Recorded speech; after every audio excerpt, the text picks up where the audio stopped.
by this point in their careers, 1952, Bud and Lou are enjoying yet another career resurgence. It's amazing just how many times, given how much product they put out, again, I listed this off in one of the other reviews, but considering all the movies they've done, the various live performances, comic books, radio shows, I mean, there was just a lot of Abbott and Costello content around this time.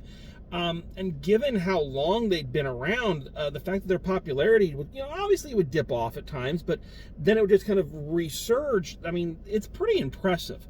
And at this stage of their careers, that's exactly what's happening. There was another resurgence. They had just finished the first season of their television show, the Abbott and Costello Show, which we're going to talk about in a little bit more detail later on. They had taken a little while to find a syndication deal that they liked, and when they finally did, the show was an immediate hit with both new fans and older fans. Kind of reintroducing them to the world. Universal had great success with re-releases of several of their older movies, so they were riding high. And that's what brings us to, Abbott and Costello meet Dr. Jekyll and Mr. Hyde, the next in the Abbott and Costello Meet the Monsters kind of sub-series. And I have to say, and this has been kind of a theme as we've been looking at the later films of their career, in terms of the Meet the Monsters sub-franchise, you can definitely see the quality is dipping a little bit. Of course, Meets Frankenstein is the greatest of them all, no question. Meet the Invisible Man was strong and had a lot of good elements to it. A little, not as powerful as Meets Frankenstein, but nothing could be. And then we get to Meets Dr. Jekyll and Mr. Hyde, and it definitely feels like there are elements that are missing, core elements, core foundational things that keep this one from kind of achieving what its predecessors did. It's not to say that it's a bad movie, because it's not. It's enjoyable, it's fun, but it doesn't have the epic feel of those other ones. Part of what made Meets Frankenstein and Meets the Invisible Man work on the level that it did is these felt special. Those movies felt like events. Especially when you consider, again, how many movies they had put out. The Abbott and Costello formula was tried and tested, and getting something new out of it was a feat. And part of what made those other two films feel special is that they were special. They were something different. And this film feels like it's a lot of the stronger elements of the other two are missing here. And this feels like just another kind of Abbott and Costello project with this added thing of, well, now we're used to them meeting the monsters, so here's a monster that they're going to meet. So there are a couple of things that I think hold this picture back, and that's what we're going to talk about here today. So, first of all, what's the story outside of Abbott and Costello meeting Dr. Jekyll and Mr. Hyde? Well, in this instance, Bud and Lou play American police officers who are on loan to the English bobbies, to Scotland Yard, during whatever era Dr. Jekyll and Mr. Hyde takes place during. I don't know years. Sometime around the suffragette movement, because that's a big plot point in this.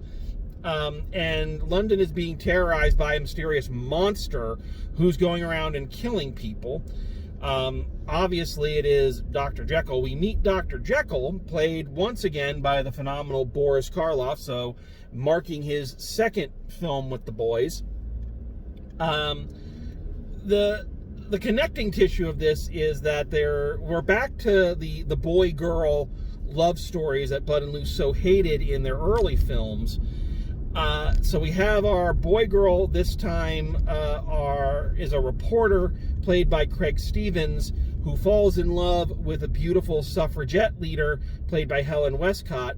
And Helen Westcott just happens to be the ward of Dr. Jekyll. Well, what we also find out is that Dr. Jekyll is deeply in love with his young ward and finds the intrusion of this young man coming to take her away unbearable, and so he decides to release Mr. Hyde to go and try to dispatch her would-be lover.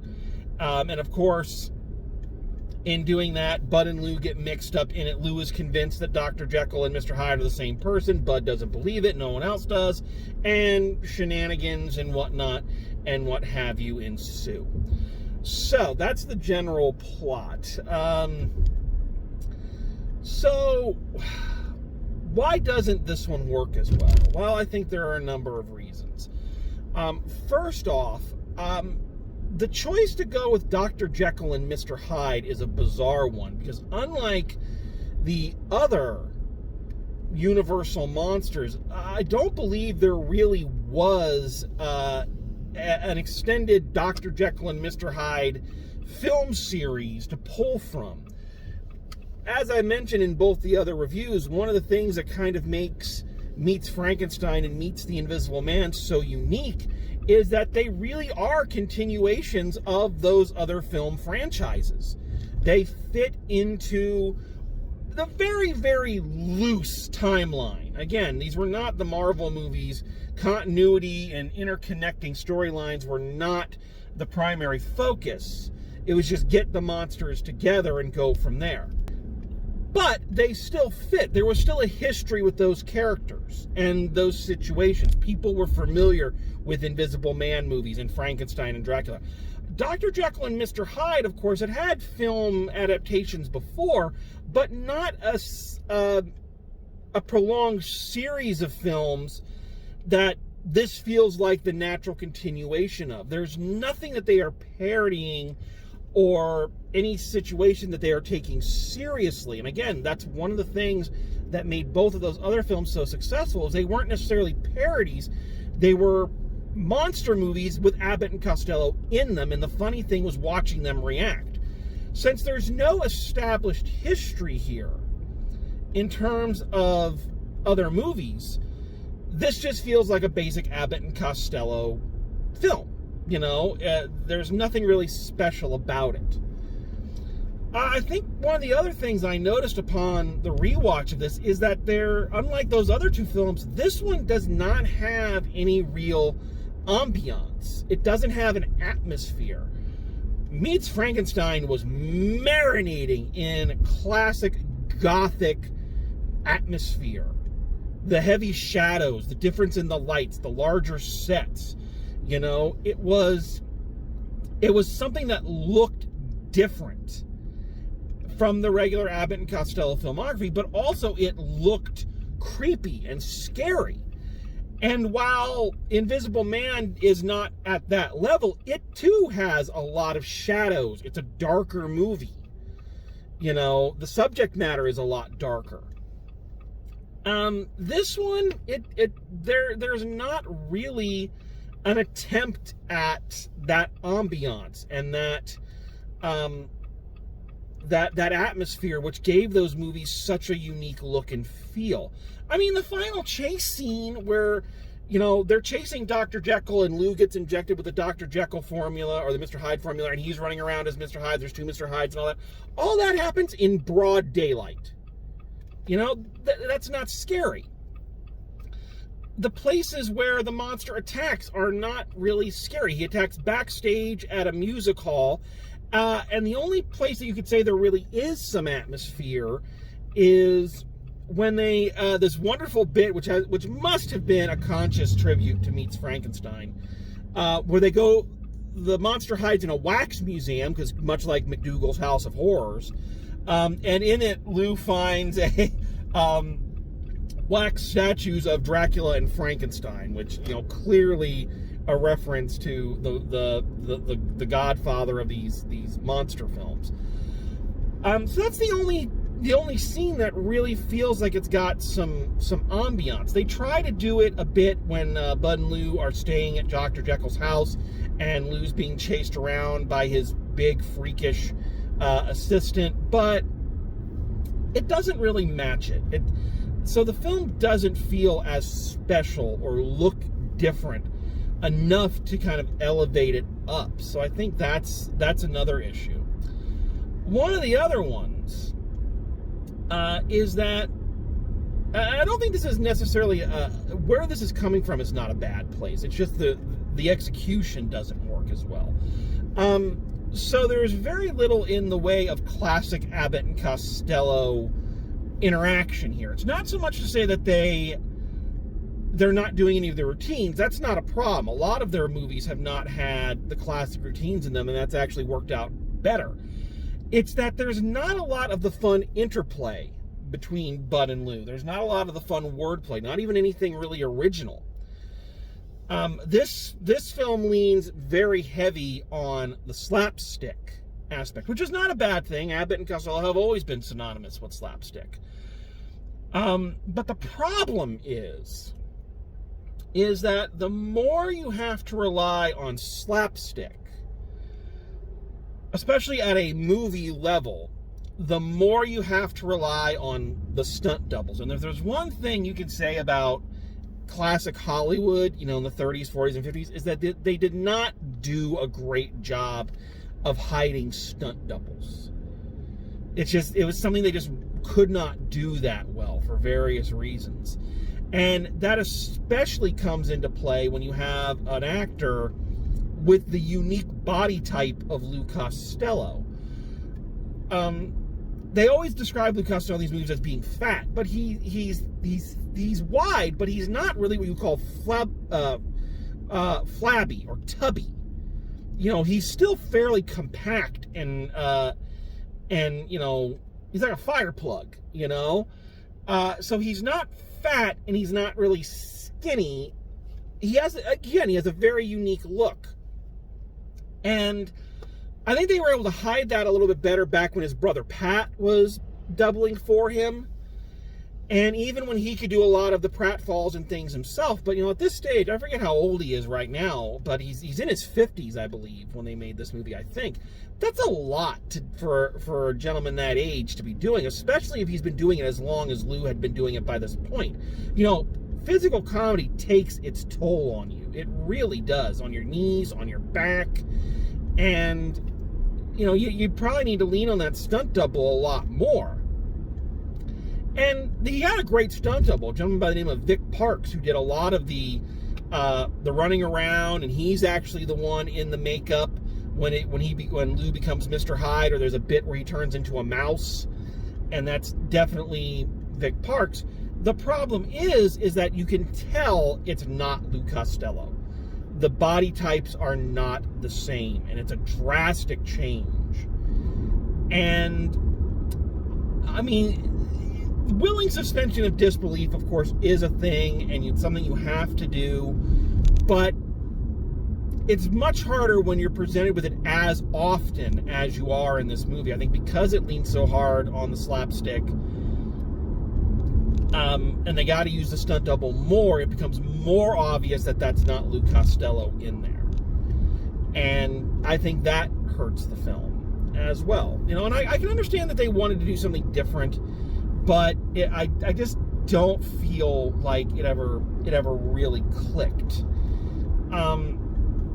So I think these are all issues that kind of all come together and just make this just another Abbott and Costello film. Now, again, I want to stress this is not a bad movie.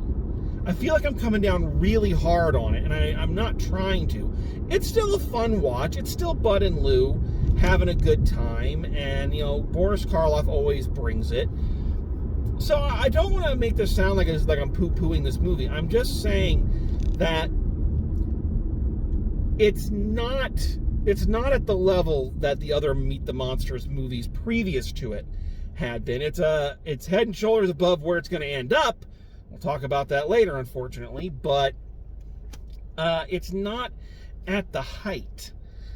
You notice I haven't really talked about a lot of the bits. There really aren't any to talk about. There's not a signature moment in this. I think they were trying to make it Lou becoming Mr. Hyde or becoming the mouse, but they don't really work, again, because it's not Lou.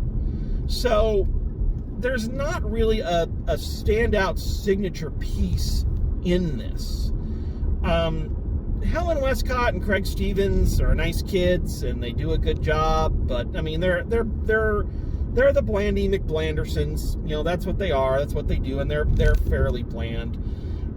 Boris Karloff is Boris Karloff. You know, you can do a lot with him, and he does give the film that weight of a great actor, you know, playing his part completely straight.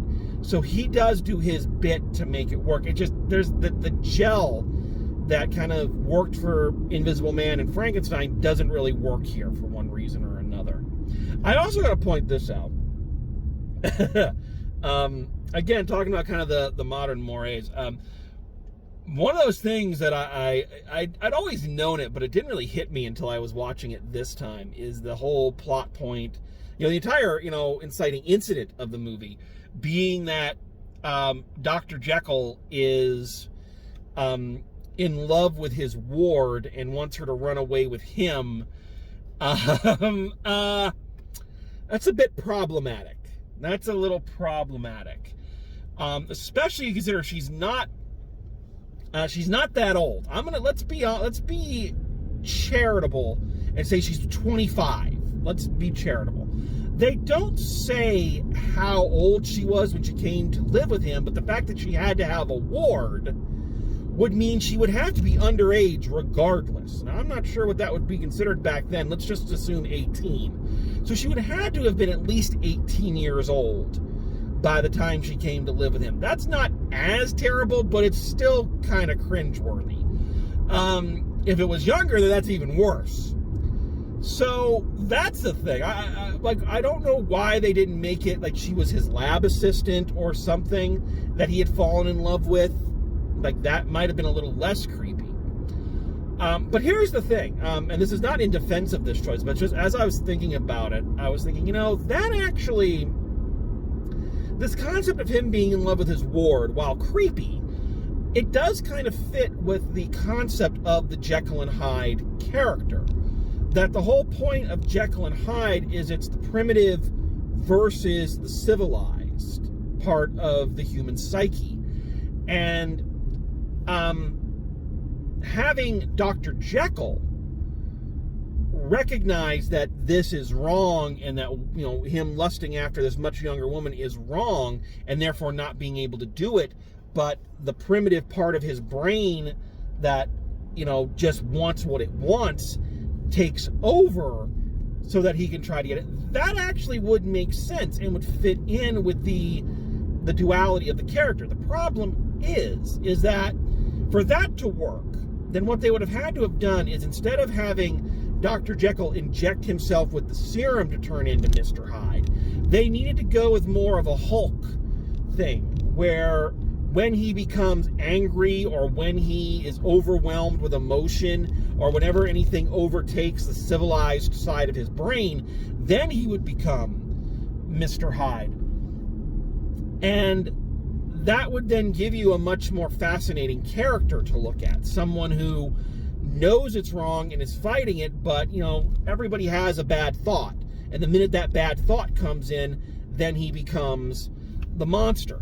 But I think that's more than what they were trying to do with this movie. They weren't trying to create a complex battle of human nature.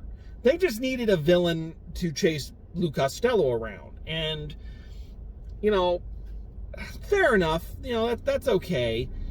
You know, kind of in the same way the Frankenstein monster had been kind of dumbed down from his original metaphoric existence into just a hulking beast in the later Frankenstein movies, and then, of course, in Abbott and Costello Meet Frankenstein. So, you know, it's kind of just what happens. So I guess what I'm coming down on is I don't know how to feel about this whole thing about him being in love with his ward. Again, if you pretend like she came to him when she was 18, it's a little less creepy, but it's still not good. It's still, you still feel kind of dirty thinking about it, as you should. So, again, I feel like, real quick, before I wrap up on this one, I need to take a moment and we need to kind of recognize, I have not talked about their Bud and Lou's directors that much on here. I've mentioned them kind of in passing, but I don't feel like I've really given them a lot of the credit they they deserve, especially Gene Yarborough and Charles Lammett, who directed the majority of their pictures. Charles Lammett, who directed this one, directed 9 of these movies. And he himself, a very prolific director with over 250 movies to his name. Movies and TV shows, I should say. So, a very, very skilled hand. And especially with this movie, they had said that, the budget was a little higher. He still got the film shot under budget and on time. And I really respect that. And I also respect just the story I read on how he would work with Bud and Lou is, they never had to okay a script, and when filming, if they wanted to add a line or ad-lib, he would just let them, because he said it was easier than arguing with them. So he'd let them do it, and then if it worked, he'd keep it, and then if it didn't, he'd cut it out in the editing. And when they asked him, hey, what happened to this particular moment, he would say, oh, we had to cut it for time. Brilliant. That is core director. That is exactly how you work with actors. Much respect from one director to another. Much love and respect on that, Mr. Lammett. Very well done. Again, I feel like I've come down very, very hard on this movie, and I don't mean to. It's not a bad picture. It's fun enough. It has some cute moments. So it's not a terrible. It's not coming around the mountain. All right, so please don't feel like I am bashing this movie, but simple facts have to be faced. This is not as strong as their other films, and I think it could have been with just a few minor changes. So that's me, and that's my thoughts on Abbott and Costello Meet Dr. Jekyll and Mr. Hyde.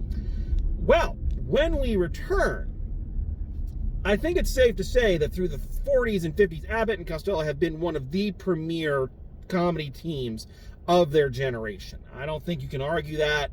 The Marx Brothers, the Three Stooges, this was the golden age of comedy teams, but I don't think you can argue that for commercial success and sheer amount of content, Bud and Lou were the kings of comedy. Well, when we return, the comedy staples of the 40s and 50s are going to meet the comedy staples of the silent movie era. Yes, when we return, Abbott and Costello will meet the Keystone Cops. So thank you very much for joining me. Thanks for enjoying these movies with me. And as always, drive safe, and I will see you at the movies.